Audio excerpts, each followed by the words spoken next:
या देवी सर्वभूतेषु के इस खास कार्यक्रम में एक बार फिर से आप सभी का स्वागत है। और लगातार हम अपने इस खास कार्यक्रम के माध्यम से आपको मां जगदम्बा के रूपों के बारे में जानकारी दे रहे हैं कि कैसे आपको माता की पूजा अर्चना करनी है, कैसे मां की आराधना करनी है। तो आज नवरात्र के चौथे दिन मां के चौथे स्वरूप मां कुष्मांडा के बारे में आपको बताते हैं।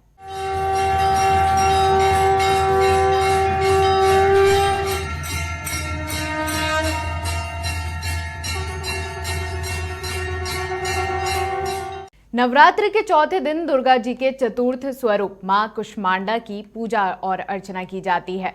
माना जाता है कि सृष्टि की उत्पत्ति से पूर्व जब चारों ओर अंधकार था और कोई भी जीव जंतु नहीं था, तो मां दुर्गा ने इस अंड यानी ब्रह्मांड की रचना की थी। इसी कारण उन्हें कुष्मांडा कहा जाता है।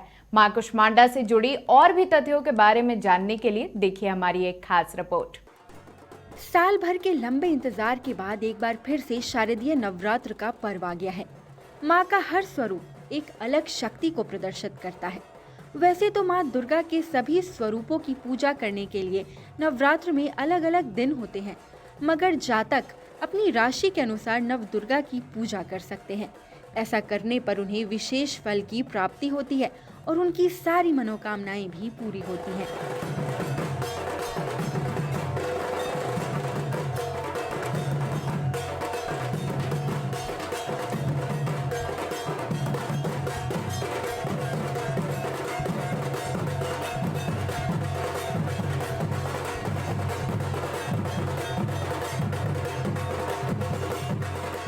ऐसा माना जाता है कि नवरात्र में माँ दुर्गा की पूजा आराधना करने से माता हम पर कृपा बरसाती हैं। लेकिन उनकी आराधना अगर राशियों के हिसाब से की जाए तो ये और भी फलदायी कहलाता है। ज्योतिष शास्त्र के अनुसार माँ दुर्गा को प्रसन्न करने के लिए अलग अलग राशि के लोगों को अलग अलग चीजें अर्पित करनी चाहिए, जिससे माँ दुर्गा और भी ज्यादा प्रसन्न होती हैं।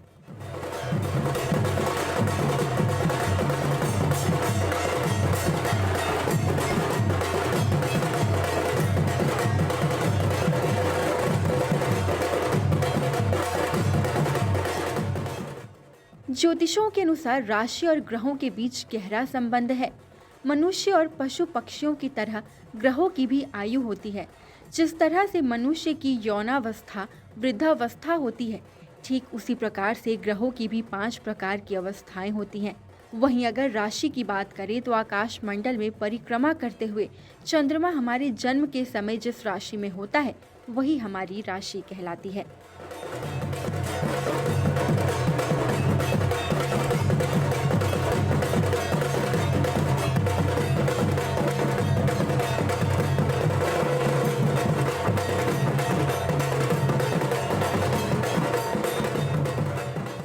कहा गया है कि हर राशि के लोगों का माता की आराधना करने के लिए अलग अलग विधि विधान है।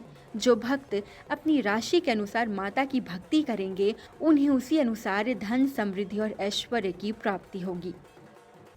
तो हमारे साथ इस पूरे नवरात्र में चर्चा करने के लिए एक बार फिर से मौजूद हैं आचार्य कृष्णकांत जी। आपका बहुत बहुत स्वागत है हमारे समाचार प्लस के इस खास सेगमेंट या देवी सर्वभूतेषु में। तो आचार्य जी, आपसे जानना चाहूंगी कि आज माता के चौथे स्वरूप मां कुष्मांडा की पूजा अर्चना की जा रही है। बताया जाता है कि मां कुष्मांडा ने ही ब्रह्मांड की रचना की थी, लेकिन मां कुष्मांडा कैसे अपने स्वरूप में आई, ये आपसे जानना चाहूंगी। देखिए, ऐसा है, समाचार प्लस के दर्शकों को अनंत शुभकामनाएं, शुभ आशीर्वाद। झारखंड, बिहार सहित संपूर्ण भारतवर्ष, भारत की जनता और भारत के सनातन धर्म के पूजक आज देवी की भक्ति में सराबोर हैं। मैं सभी भक्तों को समाचार प्लस के स्टूडियो से मैं विधिवत मंत्रों से विभूषित करता हूं कि आपके घर में जय जय और आनंद की वर्षा होती रहे। इसके बाद कुष्मांडा पर परिचर्चा में आपको हम विशेष बताएंगे। कालाभ्राभां कटाक्षैररिकुल भयदां मौलिबद्धेन्दुरेखां शंखं चक्रं कृपाणं दृशगमपि करैरुद्वहन्तीं त्रिनेत्रां सिंहस्कन्धादिरूढां त्रिभुवनमखिलं तेजसां पूरयन्तीं ध्याये दुर्गां जयाख्यां त्रदश प्रवृतां सेवितां सिद्धिकामही। शारदीय नवरात्र का आज चतुर्थ दिवस चल रहा है और इस चतुर्थ दिवस के पावन मुहूर्त में भगवती कुष्मांडा की पूजा में भक्त लोग लीन हैं। भगवती कुष्मांडा के 8 भुजा हैं और भगवती को अष्टभुजी के नाम से भी लोग जाने जाते हैं, जानते हैं और पूजते हैं। अष्टभुजी भगवती भक्तों के संपूर्ण विघ्नों को दूर करती हैं और जो भक्त उनका ध्यान करता है, उनकी अर्चना करता है और भक्ति भाव से उनकी पूजा करता है, उसका जीवन धन्य होता है। भगवती कुष्मांडा की पूजा करने से मानव जीवन में संपूर्ण संपदा की प्राप्ति हो जाती है। और भगवती कुष्मांडा का प्रादुर्भाव का हमारे देवी पुराण में, देवी भागवत में स्पष्ट वर्णन है कि जब यह ब्रह्मांड में संपूर्ण कोयले के समान अंधकार था, अंधकार में यह संपूर्ण ब्रह्मांड था, तो भगवती कुष्मांडा का निर्माण हुआ और भगवती जब आई तो संपूर्ण संसार दे दीप्यमान हो गया, प्रकाशित हो गया। उसी समय से कुष्मांडा की पूजा की परंपरा शुभारंभ हुई। देखिए, कर्म में शक्ति प्रदान करने वाली भगवती देवी है कुष्मांडा, इसलिए मंत्रों में कहा जाता है और शक्ति देने वाली है। जब व्यक्ति के अंदर शक्ति होता है तो किसी के ऊपर दया बरसाता है। देवी महादेवी जो है वो शक्ति प्रदान करने वाली देवी हैं, तो भक्त इनकी अर्चना करते हैं तो अपनी शक्ति से भगवती भक्तों के दुखों का निदान करती हैं। इसलिए एक बड़ा सुंदर मंत्र है, या देवी सर्वभूतेषु शक्ति रूपेण संस्थिता नमस्तस्यै नमस्तस्यै नमस्तस्यै नमो नमः। दर्शकों से मैं निवेदन करूंगा कि आप इस मंत्र को जरूर लिखें। या देवी सर्वभूतेषु शक्ति रूपेण संस्थिता नमस्तस्यै नमस्तस्यै नमस्तस्यै नमो नमः। नमस्तस्यै नमस्तस्यै नमस्तस्यै नमो नमः। यही अष्टभुजी देवी हैं जिनकी पूजा भक्त लोग भक्ति और भाव से करते हैं। कुष्मांड की बलि हम लोग देते हैं। कुष्मांड भगवती को बड़ी प्रसन्नता से मिलता है, बलि प्रदान करते हैं कुष्मांड को, भतिवे को कुष्मांड कहते हैं। कुष्मांड की बलि देकर ही भगवती को प्रसन्न करते हैं। मतलब कुष्मांड का अर्थ भक्ति से जुड़ा हुआ है, भक्ति से है। और शास्त्रों में यह भी वर्णन मिलता है कि सृष्टि के संपूर्ण संसार में अंधकार था और अंधकार जब था कोई भी जीव जंतु यहाँ नहीं था, और तो माता दुर्गा अंड अर्थात ब्रह्मांड की रचना की। अंड अर्थात ब्रह्मांड की रचना की और ब्रह्मांड की रचना कारण उन्हें कुष्मांडा का नाम दिया गया, तभी से देवी का नाम कुष्मांडा है। और कुष्मांडा देवी का जब हम भक्ति से भाव से पूजन करते हैं तो भगवती कुष्मांडा देवी हमारे जीवन के संपूर्ण विघ्नों को दूर करती हैं और अर्थ धर्म काम मोक्ष की अधिष्ठात्री देवी हमारे जीवन में कृपा बरसाकर हमारे जीवन में सुकून देती है। जी, तो आचार्य जी, जैसे हर देवी अपने अपने, जैसे एक देवी हैं जो ज्ञान की देवी हैं, फिर दूसरे धन की देवी हैं, तो कुष्मांडा देवी किस चीज़ की देवी कहलाती हैं? देखिए, ऐसा है कि कुष्मांडा देवी जो है वह शक्ति की देवी है जी, क्योंकि या देवी सर्वभूतेषु शक्ति रूपेण संस्थिता नमस्तस्यै नमस्तस्यै नमस्तस्यै नमो नमः। शक्ति की देवी को मैं बारंबार प्रणाम करता हूँ। श्लोक का अर्थ है या देवी सर्वभूतेषु, संपूर्ण सृष्टि में विराजमान रहने वाली देवी, संपूर्ण सृष्टि की रचना करने वाली देवी, हे कुष्मांडा नमस्तस्यै नमस्तस्यै नमस्तस्यै नमो नमः। बारंबार आपको मैं प्रणाम करता हूँ और आपको नमन करते हुए आपके चरणों में शीश नवाता हूँ। आप मेरे जीवन में शुभ सुकून शांति सुख प्रदान कीजिए हे देवी। इसलिए नमस्तस्यै नमस्तस्यै नमस्तस्यै नमस्तस्यै नमो नमः कि हम बार बार उच्चारण करते हैं और देवी के चरणों में ये मंत्र का उपहार समर्पित करते हैं, उपस्थित करते हैं। तो आचार्य जी, आपके माध्यम से हमारे दर्शकों को ये भी पता चल गया कि माँ कुष्मांडा के पूजा अर्चना करने के दौरान किन मंत्रों का जाप करना है, उन मंत्रों का क्या अर्थार्थ होता है और कैसे माँ कुष्मांडा का जन्म हुआ, ये सब कुछ हमने अपने भक्तों को बताया। लेकिन आचार्य जी, एक सवाल पूछना चाहूंगी, जैसे कि माँ जगदम्बा के सारे स्वरूप का एक अलग अलग वाहन है, तो माँ कुष्मांडा का क्या वाहन है? देखिए, भगवती कुष्मांडा का वाहन जो है वह सिंह है जी। भगवती कुष्मांडा का जो वाहन है वह सिंह पे सवार सिंह होकर पर के। सवार होकर भगवती भक्तों को अभय दान दे रही हैं। जी। भगवती का जो सवारी वह सिंह है और सिंह पर सवार होकर भगवती भक्तों को अभय दान दे रही हैं। और सिंह जो है शक्ति का प्रतीक है और देवी भी शक्ति से ओतप्रोत हैं। संपूर्ण देवताओं के द्वारा उनको शक्ति प्राप्त है। तो महाशक्ति की देवी कुष्मांडा सिंह पर सवार होकर भक्तों को अभय दान देती हैं और उनके संपूर्ण मनोरथ को पूर्ण करती हैं। आचार्य जी, अभी तो आपने एक मंत्र बताया कुष्मांडा देवी का, लेकिन कोई विशेष मंत्र भी है इनका जिसका जाप करके भक्त माँ को प्रसन्न कर सके और विशेष लाभ ले सके? देखिए, एक छोटा मंत्र है, मैं दर्शकों को चाहूंगा कि आप लिख लें। ओम ऐंग नमः। जी। छोटा मंत्र है, ओम ऐंग नमः। बीज मंत्र का बहुत बड़ा अर्थ होता है। जी। मैं बीज मंत्र का एक विशेष पहलू बता दे रहा हूं। तो ये बीज मंत्र लोगों को, मतलब जो भक्त हैं वो किस समय इसका जाप करना चाहिए? पूजा के शुरुआती समय या फिर यज्ञ करने से पहले किस समय ये बीज मंत्र का जाप? देखिए, बीज मंत्र का जप प्रातः, मध्याह्न और रात्रि तीनों काल में जब समय मिले तब करना चाहिए। शुद्ध भाव से शुद्ध आसन पर विराजमान होकर। ऐसे पूजन की सबसे बढ़िया समय रात्रि होता है, प्रातः काल होता है। जी जी। ऐसे नवरात्र का जो शारदीय नवरात्र है, 24 घंटा भगवती देवी का पूजन के लिए उपयुक्त मुहूर्त है। आप पूछेंगे क्यों? आप किसी दिव्य दरबार में चले जाएं, विंध्याचल चले जाएं, कामाख्या चले जाएं, जी। तारापीठ चले जाएं, तो 24 घंटा देवी की सेवा में भक्त लोग उपस्थित रहते हैं। क्योंकि यह दशों द्वार जो है, नवदशों द्वार जो है वह खुला रहता है और भगवती सबके लिए आशीर्वाद उपस्थित करती हैं और भक्त आशीर्वाद लेकर जाते हैं।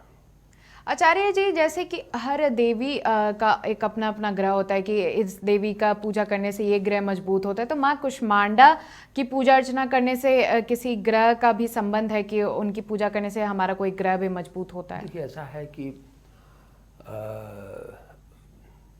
वृश्चिक राशि के लोग जी जी और मिथुन राशि के लोग जी कुष्मांडा देवी की विशेष पूजा अगर करेंगे जी जी। तो उनका अगर विपरीत ग्रह होगा तो अनुकूल हो जाएगा।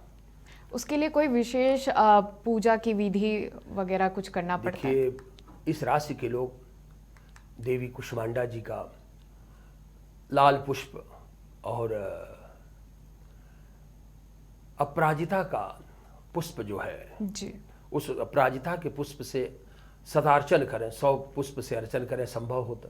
अगर पुष्प संभव न हो सके तो 2-4 पुष्प ही भगवती को अर्पित करें और अपराजिता के पुष्प से अर्चन करें, भगवती को चरणों में उपस्थित करें और ऐंग नमः, ओम ऐंग नमः मंत्र बोलते हुए कुष्मांडा देवी के चरणों में अर्पित करें तो बड़ा बढ़िया रहेगा। और एक मंत्र पहले भी मैं कहा था, या देवी सर्वभूतेषु शक्ति रूपेण संस्थिता नमस्तस्यै नमस्तस्यै नमस्तस्यै नमो नमः बोलते हुए भगवती के चरणों में ओम ऐंग नमः अर्पित करें। ऐसा करने से अगर किसी को बहुत रोग से ग्रसित है, शरीर दुर्बल हो गया है, तो उसको इसका लाभ मिलेगा और भगवती की कृपा से शरीर में बल प्रदान, शक्ति मिलेगी।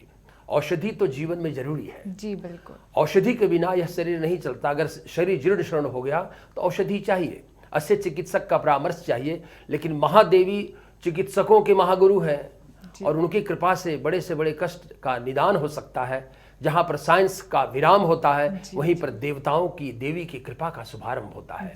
तो औषधि लेते हुए देवी के चरणों में अपना भक्ति और भाव उपस्थित करते हुए आशीर्वाद लेकर हम अपने जीवन को धन्य और कृतार्थ कर सकते हैं।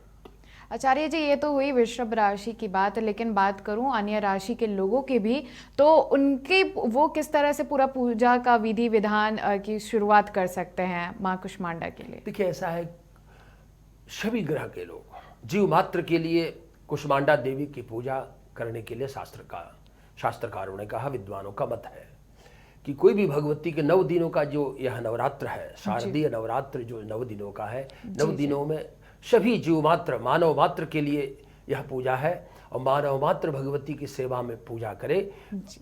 कलौ चंडी विनायको, इस घोर कलिकाल में चंडी की पूजा तत्काल फल प्रदान करती हैं देवी कलियुग में। कलौ चंडी विनायको, चंडी अर्थात देवी, महाकाली, महालक्ष्मी, महा सरस्वती। चंडी, कलौ चंडी विनायको, विनायक अर्थात गणपति। सिद्धि विनायक की पूजा भी तत्काल फलदायिनी है। अन्य देवताओं की पूजा में थोड़ा समय लगता है, किंतु कलिकाल में शिव शक्ति जी, भगवान शिव, शक्ति देवी और हनुमान जी और गणपति, सिद्धि विनायक गणेश जी की पूजा का फल तत्काल मिलता है। और भगवान नारायण की पूजा करके आप थोड़ा लेट से लाभ ले सकते हैं, लेट से प्रसन्न होते हैं नारायण, क्योंकि राजयोग में रहते हैं। और भगवती तत्काल प्रसन्न होकर भक्त को अभय दान देती है। इसलिए वरदायिनी भगवती की पूजा हम सबों को बड़े भक्ति भाव से, शक्ति की पूजा बड़े भाव से करनी चाहिए। कुष्मांडा देवी शक्ति की देवी हैं, और शक्ति की देवी की पूजा करेंगे तो आपके जीवन में बल, सुख और शांति का साम्राज्य होगा, और आपके जीवन में, भक्तों के जीवन में जय जय होगा। ऐसा मैं नहीं कह रहा हूँ, हमारे धर्मशास्त्रों में उल्लिखित है, निहित है।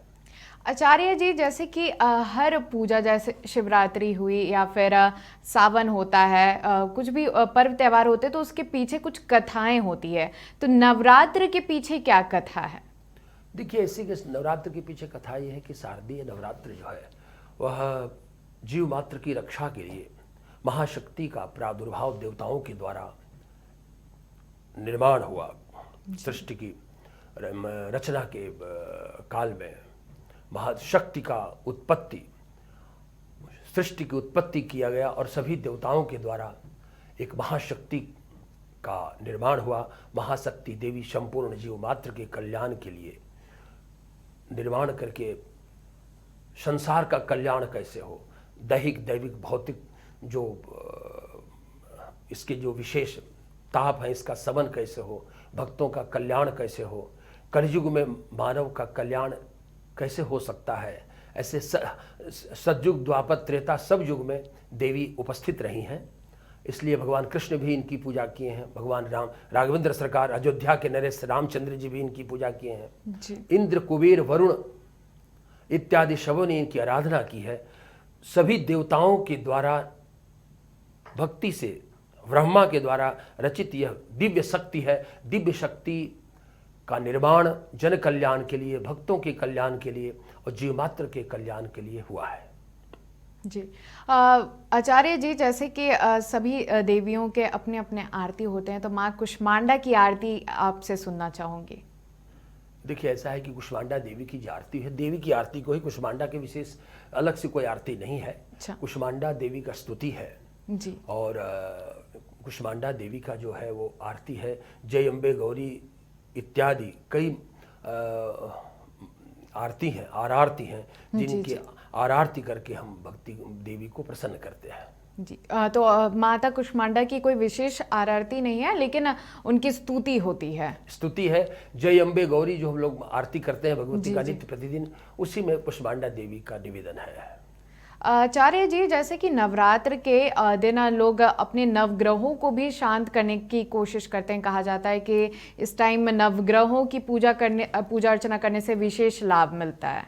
देखिए, ऐसे मैं ये जरूर कहना चाहूँगा कि ज्योतिषीय दृष्टिकोण में, ज्योतिषीय दृष्टिकोण में ग्रहों की शांति, जीव मात्र, मानव मात्र के लिए ग्रहों की शांति अनिवार्य है। जी। ग्रह मानव के जीवन को प्रभावित करते हैं और उनके प्रगति में बाधाएं उपस्थित करते हैं। मान लिया जाए किसी पुरुष के या किसी नारी के भाग्य में राजयोग है जी, और शनि नीच का हो गया, और नीच का शनि उसके भाग्य भाव को कमजोर बना रहा है, तो उसे 40 वर्ष की उम्र में राजयोग मिलना चाहिए, तो 60-80 वर्ष की उम्र में राजयोग मिलेगा। राजयोग तो उसे मिलेगा ही, लेकिन टाइम टेकिंग ग्रह के चलते हो जाने से राजयोग कम दिनों के लिए मिलेगा। तो उन वह राजयोग तत्काल मिले, इसके लिए देवी की आराधना, भगवती की आराधना अगर हम आप करेंगे तो वह ग्रह का प्रभाव कम होगा और हम यथाशीघ्र सुप्रसिद्ध होंगे, यथाशीघ्र जल्दी से वो राजयोग मेरे भाग्य में आ जाएगा। तो देवताओं की कृपा से विघ्न प्रशस्त होते हैं और विघ्नों का शमन होकर सुगम मार्ग उपस्थित होता है। इसलिए देवताओं की आराधना करने से, देवी की आराधना करने से, देवी की कृपा से शीघ्र कृपा प्रसाद मिलेगा तो हमारा जीवन में सुख, चैन, शांति और समृद्धि और सफलता शीघ्र आएगा। इसीलिए देवताओं की आराधना करने से सुकून मिलता है। पहला काम है सुकून। जीवन में बहुत धन अगर किसी के पास है लेकिन अगर सुकून नहीं है, शांति नहीं है तो धन किस काम का। जीवन में धन कुछ कम है लेकिन आपके जीवन में सुख है, देवी के भक्तों के जीवन में सुख है, शांति है, तो सबसे बड़ा धन है। आचार्य जी, आज के दिन माता कुष्मांडा का श्रृंगार कैसे करना चाहिए? देखिए, ऐसा है कि भगवती का श्रृंगार जो है वह दिव्य रूप में करना चाहिए जी। दिव्य रूप में भगवती का श्रृंगार बहुत जरूरी है। जब भगवती का श्रृंगार दिव्य रूप में होता है तो भक्त प्रसन्न होते हैं। कुष्मांडा देवी के श्रृंगार 16 श्रृंगार से विभूषित करना चाहिए भगवती को। इत्र भगवती को खूब चढ़ाना चाहिए, सुंदर पुष्पों का हार चढ़ाना चाहिए और भगवती को मालपुआ खिलाना चाहिए। मालपुआ, घी में बना हुआ मालपुआ, दूध में निर्मित मालपुआ भगवती को अर्पित करना चाहिए। भगवती के फल में नाशपाती भगवती को अर्पित करना चाहिए। भगवती नाशपाती, कुष्मांडा देवी को नाशपाती जिसमें रस हो, रसदार फल भगवती को बड़ा प्रिय है। और जिस मालपुआ भी रसदार होता है, रसदार मालपुआ भगवती को उपस्थित करना चाहिए, गुड़ में निर्मित। तो भगवती प्रसन्न होकर भक्त को अभय दान देती हैं और भगवती की अनुकूलता रहती है। देवी जब अनुकूल होती हैं, देवी देवता जब अनुकूल होते हैं तो भक्तों के जीवन में, मानव के जीवन में शुभ सकून होता है। जब शुभ सकून होता है तो हमारा जीवन शांति और सुख से चलता है और हम आनंद में अपने जीवन को बिताते हैं। आचार्य जी, ये तो बात हुई मतलब पूरे विधि विधान के साथ पूजा अर्चना करने की, माता की श्रृंगार वगैरह ये सारी बात हुई। लेकिन जैसे बहुत सारे लोग व्यस्त होते हैं कुछ ज़्यादा ही कि माता की खास पूजा अर्चना नहीं कर पाते हैं, तो वैसे के लिए कोई जैसे पंचमेवा कोई चढ़ा देते हैं, तो कोई मतलब ऐसा कोई प्रसाद है जो ज़्यादा बिना मेहनत किए भी लोग बना करके आए दिन दिनचर्या के हिसाब से उसको चढ़ा सकते हैं माता को? देखिए, ऐसा है, भगवती तो भाव की भूखी है। जी। भाव विक्षंति देवता, भाव विक्षंति देवता लिखा कि भाव के अधीन देवता है। वाक्य विक्षंति पितरा, और पितृ लोग जो है वह वाक्य के भूखे होते हैं और देवता भक्ति के भूखे होते हैं। तो भक्ति से जो चीज भगवती को अर्पित कर दिया जाए वो भगवती ग्रहण करती है। आप 56 भोग लगाएं लेकिन अगर आपके अंतर हृदय में भक्ति नहीं है देवता के प्रति तो देवता अवश्य ग्रहण नहीं करेंगे। उसी तरह से जिनको बहुत व्यस्त हैं, जिनके पास समय नहीं है, और पंचमेवा, काजू, पिस्ता, बादाम, अखरोट, दिव्य प्रसाद, सूखा प्रसाद भगवती को भोग लगाएं। एक सुंदर पुष्प भगवती के चरण में अर्पित करें।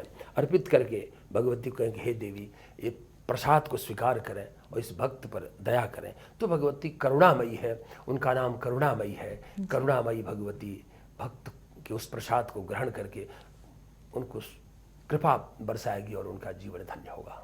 जी बिल्कुल।